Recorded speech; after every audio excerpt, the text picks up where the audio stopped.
Το 1298, στην Κουρτσόλα της Κροατίας, οι στόλοι των δύο μεγάλων ναυτικών δυνάμεων της Μεσογείου, της Δημοκρατίας της Γένοβας και της Γαληνοτά της Δημοκρατίας της Βενετίας, βρέθηκαν αντιμέτωποι. Οι Γενοάτες επικράτησαν και εχμαλώτισαν χιλιάδες Βενετούς. Ανάμεσά τους βρισκόταν και ένας άνδρας που είχε ταξιδέψει βαθιά στην Ασία, όσο ελάχιστοι Ευρωπαίοι της εποχής του, και είχε δει πράγματα που στην Ευρώπη παρέμειναν ακόμη άγνωστα. Ο Μάρκο Πόλο.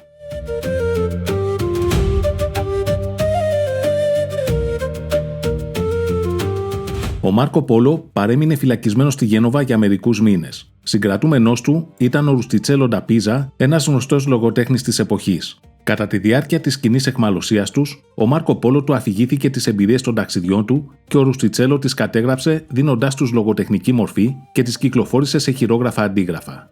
Παρόλο που η τυπογραφία δεν είχε ακόμη επινοηθεί, οι ιστορίες του Μάρκο Πόλο προσέλκυσαν τόσο πολύ το ενδιαφέρον, ώστε το έργο του Ρουστιτσέλο να αντιγραφεί σε πολλές γλώσσες και διαφορετικές παραλλαγές, συμβάλλοντας ουσιαστικά στη γεωγραφική αντίληψη των Ευρωπαίων της εποχής για την απότερη Ανατολή. Ο Μάρκο Πόλο γεννήθηκε στη Βενετία περίπου το 1254. Ο πατέρας του Νικολό και ο θείος του Μαφαίο ήταν έμποροι. Όταν εκείνος ήταν πολύ μικρός, περίπου το 1261, ο Νικολό και ο Μαφαίο ξεκίνησαν ένα ταξίδι προς την Ασία, όχι για να την εξερευνήσουν, αλλά για να βρουν ευκαιρίες για εμπόριο πολύτιμων αγαθών. Εκείνη την εποχή, η Μογγολική Αυτοκρατορία βρισκόταν στην ακμή της, έχοντας ενοποιήσει ένα μεγάλο μέρος της Ευρασίας από την Κίνα μέχρι τις παρυφές της Ευρώπης, δημιουργώντας μια σχετική ασφάλεια στις εμπορικές διαδρομές, επιβάλλοντας αυτό που συχνά ονομάζεται Pax Mongolica. Οι Μογγόλοι είχαν αναπτύξει επίσης ένα εκτεταμένο σύστημα σταθμών, αγγελιοφόρων και αλλαγής ύπων, το λεγόμενο σύστημα YAM, που διευκόλυνε τη γρήγορη μετακίνηση πληροφοριών, αξιωματούχων και απεσταλμένων. Οι συνθήκες αυτές ευνόησαν το ταξίδι του Νικολό και του Μαφαίο, οι οποίοι έφτασαν μέχρι την αυλή του Μογγόλου Αυτοκράτορα Κουμπλάι Χάν στο Χανμπαλίκ, εκεί που σήμερα βρίσκεται το Πεκίνο. Ο Κουμπλάι Χάν φαίνεται πως τους δέχτηκε με ενδιαφέρον, καθώς προέρχονταν από τη μακρινή Δύση και τους αντιμετώπισε φιλικά. Σύμφωνα με την αφήγηση του Μάρκο Πόλο, του ζήτησε να μεταφέρουν στον Πάπα της Ρώμης έτοιμα για την αποστολή 100 μορφωμένων δασκάλων για να διδάξουν τη χριστιανική πίστη, τις λεγόμενες ελεύθερες τέχνες και να του φέρουν άγιο έλαιο από τον Πανάγιο Τάφο της Ιερουσαλήμ. Εκείνος, από τη μεριά του, τους εγγυήθηκε προστασία καθ' όλη τη διαδρομή τους στην αχανή αυτοκρατορία του. Ο Νικολό και ο Μαφαίο επέστρεψαν στη Βενετία το 1269 σε μια συγκυρία όπου ο Πάπα Κλήμης ο τέταρτος είχε πεθάνει και η εκλογή του νέου Πάπα καθυστερούσε λόγω των πολιτικών παρεμβάσεων και των συγκρούσεων μεταξύ των καρδιναλίων. Καθώς ο καιρός περνούσε χωρίς να υπάρξει εκλογή νέου Πάπα, ο Νικολό και ο Μαφαίο αποφάσισαν να αναχωρήσουν από τη Βενετία για το δεύτερο ταξίδι τους προς το παλάτι του Κουμπλάι Χάν. Αυτή τη φορά μαζί τους πήραν και τον νεαρό Μάρκο Πόλο. Οι τρεις Βενετοί ταξίδεψαν με πλοίο μέχρι την Άκρα, στο σημερινό Βόρειο Ισραήλ, όπου εκεί βρισκόταν ο Τεόπαλτο Βισκόντι, ο επίσημος αντιπρόσωπος του Βατικανού. Κατά την παραμονή του στην Άκρα, ο Τεόπαλτο Βισκόντι πληροφορήθηκε πως οι καρδινάλοι τον είχαν επιλέξει για νέο Πάπα. Ο Βισκόντι, πλέον ως Πάπα Γρηγόριος ο Δέκατος, χορήγησε στους Πόλο επιστολές για τον Κουμπλάι Χάν, άγνωστο το πόσες και ποιο το περιεχόμενό τους. Οι Πόλο, αφού πήγαν στην Ιερουσαλήμ για να πάρουν άγιο έλαιο από τον Πανάγιο Τάφο, έπλεψαν προς τις Αιγές, που τότε ήταν το κύριο λιμάνι του Αρμενικού βασιλείου της Κιλικίας, το οποίο ήταν υποτελές στη Μογγολική Αυτοκρατορία. Από εκεί και πέρα δεν ταξίδευαν απλώς ως έμποροι, αλλά και ως φορείς μιας αποστολής προς τον Κουμπλάι Χάν. Κατόπιν, οι τρεις ταξιδιώτες έφτασαν στο ορμούς της Περσίας, ένα από τα μεγάλα εμπορικά σημεία της διαδρομής. Αντί όμως να συνεχίσουν διαθαλάσσεις προς την Κίνα, αποφάσισαν να συνεχίσουν από ξηράς, ακολουθώντας το μεγάλο εμπορικό άξονα της Κεντρικής Ασίας. Τότε άρχισε η πραγματική δοκιμασία. Μπροστά τους απλωνόταν η αχανής Κεντρική Ασία, στέπες, ξηρές εκτάσεις, ορεινά περάσματα και οροπέδια. Οι Πόλο προχώρησαν βαθύτερα σε έναν κόσμο που για τους περισσότερους Ευρωπαίους της εποχής ήταν σχεδόν άγνωστος. Πέρασαν από τις περιοχές του Τουρκεστάν και από τα μεγάλα υψίπεδα του Παμίρ. Έπειτα διέσχισαν την έρημο Γκόμπι, όπου ήταν το πιο δύσκολο κομμάτι του ταξιδιού. Μετά από ένα ταξίδι περίπου 3,5 ετών, γύρω στο 1275, οι Πόλο έφτασαν στην αυλή του Κουμπλάι Χάν στη Βόρεια Κίνα. Εκεί, για τον νεαρό Μάρκο Πόλο, άρχιζε ένα νέο κεφάλαιο που θα γίνει μία από τις πιο συναρπαστικές αφηγήσεις του Μεσαίωνα. Ο Κουμπλάι Χάν υποδέχτηκε φιλικά τους Βενέτους. Εκείνοι του παρέδωσαν τις παπικές επιστολές και το άγιο έλαιο από τον Πανάγιο Τάφο και απολογήθηκαν επειδή δεν είχαν κατορθώσει να φέρουν τους δασκάλους που είχε ζητήσει. Κατά την παραμονή του στο Χαν Μπαλίκ, ο Μογγόλος αυτοκράτορας παρατήρησε πως ο Μάρκο Πόλο ήταν ευφυής, ήξερε να παρατηρεί και να μεταφέρει με σαφήνεια όσα είχε δει. Ένας τέτοιος άνθρωπος μπορούσε να γίνει πολύτιμος στη μεγαλύτερη συνεχόμενη χερσαία αυτοκρατορία που είχε υπάρξει ποτέ. Έτσι, τον πήρε στην υπηρεσία του για να τον χρησιμοποιήσει σε διάφορες αποστολές ως έμπιστο πληροφοριοδότη του. Ο Κουμπλάι Χάν ήθελε να γνωρίζει τι συμβαίνει στις μακρινές περιοχές της αυτοκρατορίας του, κυρίως σε εκείνες που είχαν προσαρτηθεί πρόσφατα. Η πρώτη μεγάλη αποστολή του Μάρκο Πόλο στην υπηρεσία του Κουμπλάι Χάν ήταν να ταξιδέψει προς την περιοχή του Γιουνάν στην νοτιοδυτική Κίνα. Οι πηγές αφήνουν μάλιστα ανοιχτό το ενδεχόμενο να έφτασε ακόμη και ως τη σημερινή Μιανμάρ.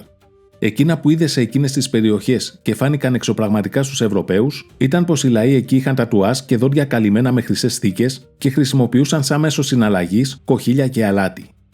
Στη δεύτερη μεγάλη του αποστολή, ο Μάρκο Πόλο ταξίδεψε προς την νοτιοανατολική Κίνα σε έναν κόσμο πολύ διαφορετικό. Εκεί είδε με τα μάτια του τις πυκνοκατοικημένες και πλούσιες περιοχές που οι Μογγόλοι είχαν κατακτήσει σχετικά πρόσφατα και κυρίως το περίφημο Κινσάι, το σημερινό Χανγκτσόου, που του προκάλεσε βαθύ θαυμασμό, το οποίο ήταν μια πόλη με αμέτρητους ανθρώπους και αδιάκοπη εμπορική κίνηση. Εκτιμάται πως ο πληθυσμός του ξεπερνούσε το 1 εκατομμύριο την ίδια περίοδο που στην Ευρώπη το Παρίσι και η Βενετία θεωρούνταν τεράστιες πόλεις με πληθυσμούς μεταξύ των 50 και 100.000 κατοίκων. Γενικότερα στην Κίνα, ο Μάρκο Πόλο περιέγραψε έναν κόσμο πολύ πιο οργανωμένο και εξελιγμένο από τη μεσαιωνική Ευρώπη. Αφηγήθηκε πως οι οικονομικές συναλλαγές σε εκείνη τη μακρινή χώρα γίνονταν με χαρτονομίσματα που είχαν την επίσημη σφραγίδα του αυτοκράτορα, τα οποία επέτρεπαν μια ρευστότητα και μια εμπορική ταχύτητα που η Ευρώπη, εξαρτημένη από τα βαριά χρυσά και ασημένια νομίσματα, δεν μπορούσε να φανταστεί.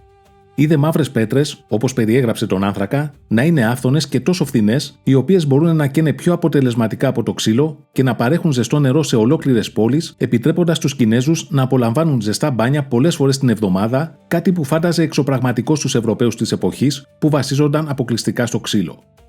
Περιέγραψε μεγάλους λιθόστρωτους δρόμους, αποχετευτικό σύστημα και δημόσια λουτρά, όταν στην Ευρώπη οι δρόμοι ήταν κυρίως λασπωμένοι και οι κανόνες υγιεινής υποτυπώδεις. Η Κίνα, εκείνη την εποχή, κατήχε ήδη τα 3 μεγάλα εργαλεία που αργότερα θα άλλαζαν τον κόσμο: την πυξίδα, την πυρίτιδα και ένα πρώιμο είδος τυπογραφίας, τις ξύλινες σφραγίδες. Ο Μάρκο Πόλο όμως δεν είναι μόνο η Κίνα που είδε, αλλά και η Κίνα που έμαθε κοντά στο Κουμπλάι Χάν. Το πιο σημαντικό ήταν η ύπαρξη ενός νησιού σε μεγάλη απόσταση από την Ήπειρο, με άφθονο χρυσό και μεγάλα πλούτη, το οποίο ανέφερε ως Σιπάνκου. Αυτή ήταν η πρώτη ευρωπαϊκή αναφορά για την Ιαπωνία.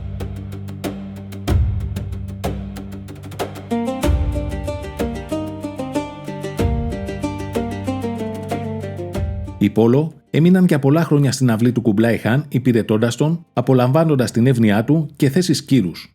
Ωστόσο, η αποχώρησή τους εξαρτιόταν από την βούληση του ίδιου και εκείνος φαίνεται πως δεν ήθελε να τους αποχωριστεί. Καθώς μάλιστα είχε μπει και στα βαθιά γεράματα, οι 3 Βενετοί φοβούνταν ότι μετά το θάνατό του η θέση του σε μια ξένη αυτοκρατορία θα γινόταν επισφαλή. Η ευκαιρία για την επιστροφή παρουσιάστηκε όταν απεσταλμένοι από το Ιλχανάτο της Περσίας ζήτησαν από τον Κουμπλάι Χάν μια Μογγόλα πριγκίπισσα για τον ηγεμόνα Αργούν. Ο Κουμπλάι Χάν επέλεξε την πριγκίπισσα Κοκατσίν και επέτρεψε στους Πόλο να τη συνοδεύσουν. Η αποστολή αναχώρησε από το Ζαϊτούν της Νότιας Κίνας με ένα στόλο 14 πλοίων και εκατοντάδων ανθρώπων. Ο στόλος έπλευσε κατά μήκος των ακτών του σημερινού Βιετνάμ και της Μαλαϊκής Χερσονήσου, πέρασε από τον πορθμό της Μαλάκα και συνέχισε δυτικά προς την Κεϊλάνη και την Ινδία. Μετά από ένα εξαντλητικό ταξίδι που διήρκεσε 2 χρόνια, η αποστολή που μετέφερε τους Πόλο και την πριγκίπισσα έφτασε τελικά στο Ορμούζ. Τα νέα εκεί όμως ήταν άσχημα. Ο Αργούν είχε ήδη πεθάνει και έτσι η πριγκίπισσα Κοκατσίν δόθηκε σε άλλο μέλος της δυναστείας, πιθανότατα στο γιο του Αργούν, Γαζάν. Κατά τη διάρκεια αυτού του ταξιδιού, ο Μάρκο Πόλο γνώρισε έναν δεύτερο μεγάλο ασιατικό κόσμο που εκτινόταν στις νότιες θάλασσες της Ασίας. Έναν κόσμο πολύ μεγαλύτερο και πλουσιότερο από τον κόσμο της Μεσογείου, με μεγάλα λιμάνια, πολυσύχναστα εμπορικά θαλάσσια δίκτυα που συνέδεαν πολιτισμούς πολύ διαφορετικούς μεταξύ τους. Στη Νότια Κίνα, στην πόλη Ζαϊτούν, περιέγραψε ένα από τα μεγαλύτερα λιμάνια του κόσμου και ότι από εκεί διακινούνταν τεράστιες ποσότητες εμπορευμάτων. Από εκεί έφευγαν προς τη Δύση και τον Ινδικό ωκεανό με τάξη και πορσελάνη, ενώ κατέφθαναν μπαχαρικά, πολύτιμη λίθη, ελεφαντόδοτο και άλλα πολύτιμα αγαθά. Στη Σουμάτρα, όπου ο στόλος περίμενε για πολύ καιρό την κατάλληλη εποχή των μουσώνων για να συνεχίσει προς τη Σρι Λάνκα και την Ινδία, αφηγήθηκε πως το νησί ήταν χωρισμένο σε πολλά βασίλεια, το καθένα με δική του γλώσσα και ξεχωριστά ήθη. Στο βασίλειο του Φερλέκ, στις βορειοανατολικές ακτές του νησιού, οι άνθρωποι είχαν εξισλαμιστεί μέσω των μουσουλμάνων εμπόρων, αλλά οι άνθρωποι των βουνών ήταν ανθρωποφάγοι. Εκεί περιέγραψε και μονόκερους, τους οποίους οι ιστορικοί ταυτίζουν σήμερα με ειρηνόκερους. Στην Κεϊλάνη, την οποία περιγράφει ως νησί των πολύτιμων λίθων, τον εντυπωσίασαν τα ρουμπίνια, τα ζαφύρια, οι τοπάζοι και οι αμέθιστοι, ενώ η πιο διάσημη λεπτομέρεια που μετέφερε στη Δύση ήταν η ιστορία ότι ο βασιλιάς της Κεϊλάνης κατήχε ένα τεράστιο ρουμπίνι, τόσο μεγάλο όσο μία παλάμη και λαμπρό σαν φωτιά. Τον γοήτευσε επίσης το ιερό βουνό που οι ντόπιοι αποκαλούσαν Σρι Πάντα, δηλαδή ιερό αποτύπωμα, καθώς στην κορφή του, σε έναν βράχο, βρίσκεται ένα κύλο σημάδι που μοιάζει με πατημασιά, για το οποίο οι ντόπιοι πίστευαν πως ήταν το ίχνος του Βούδα. Στην Ινδία, περιγράφει την οργανωμένη αλληλεία μαργαριταριών, με δίτες που βουτούσαν στη θάλασσα για να τα συλλέξουν και ένα ολόκληρο οικονομικό σύστημα χτισμένο γύρω από αυτό το εμπόριο. Περιγράφει επίσης πλοία που έφερναν άλογα από την Περσία και την Αραβία για να τα προωθήσουν με άλλα πλοία προς την Νότια Ασία. Αυτό όμως που του έκανε ιδιαίτερη εντύπωση ήταν τα θρησκευτικά έθιμά τους, τα οποία ήταν πολύ διαφορετικά από την Ευρώπη, όπως η καύση των νεκρών, η λατρεία αγαλμάτων, η ζωή ασκητών με αυστηρή εγκράτεια και οι αφηγήσεις για χήρες που ακολουθούσαν το σύζυγό του στο θάνατο.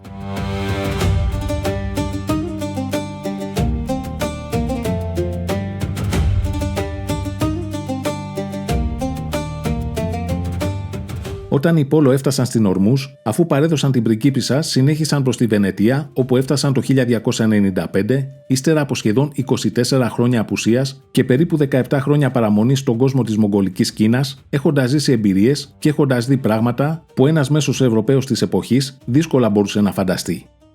Κατά το διάστημα εκείνο, πληροφορήθηκαν και το θάνατο του Κουμπλάι Χάν. Μετά την απελευθέρωσή του από τους Γενουάτες, ο Μάρκο Πόλο συνέχισε τη ζωή του στη Βενετία ως εύπορος έμπορος. Παντρεύτηκε, απέκτησε 3 κόρες και πεθάνε το 1324. Παράλληλα, οι ιστορίες του άρχισαν να κάνουν το δικό τους ταξίδι μέσα από το σύγγραμμα του Ρουστιτσέλο ντα Πίζα. Στην Βενετία όμως, αντιμετωπίστηκαν με τόσο έντονη επιφυλακτικότητα που συχνά έφτανε στα όρια του εμπεγμού. Οι Βενετοί τον ονόμασαν περιπεκτικά Μεσέρ Μάρκο Μιλιόνι, δηλαδή κύριο Μάρκο Εκατομμύρια, επειδή θεωρούσαν ότι υπερέβαλε διαρκώς τους αριθμούς του, μιλώντας για εκατομμύρια σε πλούτη, εκατομμύρια σε ανθρώπους κλπ. Πολλοί συγχρονοί του θεωρούσαν το βιβλίο με τις ιστορίες του περισσότερο ένα είδος μυθιστορήματος ή ρομάτζου παρά ένα σοβαρό ταξιδιωτικό χρονικό. Τους φαινόταν αδύνατο μια μακρινή χώρα να έχει χάρτινο χρήμα ή πόλεις πολύ μεγαλύτερες από τη Βενετία. Ακόμη και την ώρα του θανάτου του, φίλοι και συγγενείς τον παρακάλεσαν στο νεκροκρέβατο να ανακαλέσει τα ψέματά του για να σώσει την ψυχή του, ώστε εκείνος να δώσει την περίφημη απάντηση «Δεν είπα ούτε τα μισά από όσα είδα». Όμως, σε αντίθεση με τον απλό λαό, οι Ευρωπαίοι χαρτογράφοι και επιστήμονες στην Ευρώπη άρχισαν σταδιακά να παίρνουν τις πληροφορίες του Μάρκο Πόλο πιο σοβαρά. Οι λεπτομερείς γεωγραφικές του αναφορές επηρέασαν τη δημιουργία σημαντικών χαρτών, όπως ο Καταλανικός Άτλας και ο χάρτης του Φρα Μάουρο. Ο πλούτος που περιέγραψε ενέπνευσε τους μεταγενέστερους θαλασσοπόρους εξερευνητές να αναζητήσουν νέους θαλάσσιους δρόμους προς τη μακρινή Ανατολή. Ένας από αυτούς ήταν και ο Χριστόφορος Κολόμβος, ο οποίος πίστευε ότι πλέοντας δυτικά στον Ατλαντικό θα συναντούσε την Ιαπωνία, το περίφημο Τσιπάνγκου που είχε αναφέρει ο Μάρκο Πόλο, και από εκεί θα μπορούσε εύκολα να φτάσει στην Κίνα. Ο Μάρκο Πόλο ήταν εκείνος που γεφύρωσε για πρώτη φορά το χάσμα ανάμεσα στη Δύση και την Ανατολή, αποδεικνύοντας ότι πέρα από το γνωστό κόσμο, στην άλλη μεριά της Ευρασίας, υπήρχε ένας πολιτισμός τεχνολογικά και οικονομικά ανώτερος. Ήταν εκείνος που οι αφηγήσεις του λειτουργήσαν ως καταλύτης για την εποχή των ανακαλύψεων. Οι σύγχρονοι του τον χλέβασαν. Η ιστορία όμως, ως δίκαιος κριτής, όχι απλώς τον δικαίωσε, αλλά τον όρισε ως έναν από τους σπουδαιότερους οδηπόρους της ιστορίας.